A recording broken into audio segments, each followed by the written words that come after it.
original vision for Darksiders was pretty grand. And we weren't able to execute on that fully in Darksiders 1, but Darksiders 2, a lot of the stuff we really wanted to have in there, like loot, like skill trees, leveling up, a big world that you could explore at your leisure, getting new abilities that allow you to then see more of that world. We get to do a lot of that in Darksiders 2, and we're really excited about it.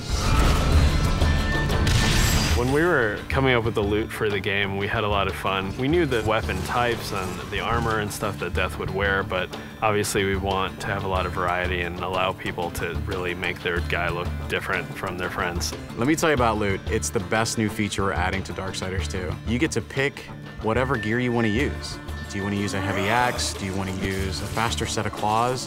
Do you prefer extra fire damage? Do you want added strength? Do you want added stamina? There's got to be thousands of pieces of loot. I mean, not only is there a bunch of visual combinations, there's a bunch of statistical combinations. Of course, you're going to find just common stuff, and then you're going to start to find some that have magical properties. You're going to get some that really are loaded up with stats, and eventually, our top-tier loot is called possessed weapons, and those are going to be a lot of fun because they stay with you, and you're actually able to take items that you found, and you can feed those items into the possessed weapon to increase their power. Essentially, the possessed weapons level up with you based on how often you feed them with the loot that you don't want anymore. And I think it's that tier of loot that we're introducing that's going to be the most exciting.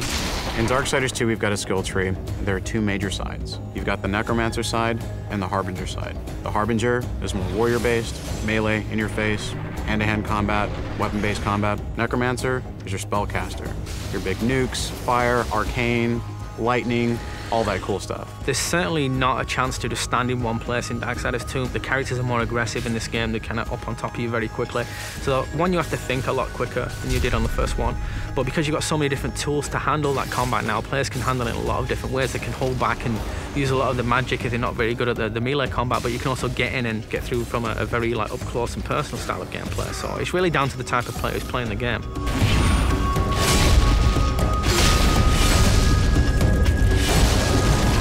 It's absolutely worth playing the game for the second time. We hold back some of our really high-end, powerful loot items for the second read-through.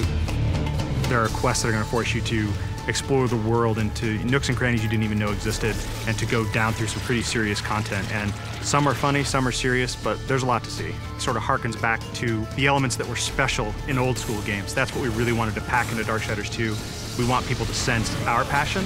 It's a game made for gamers by gamers.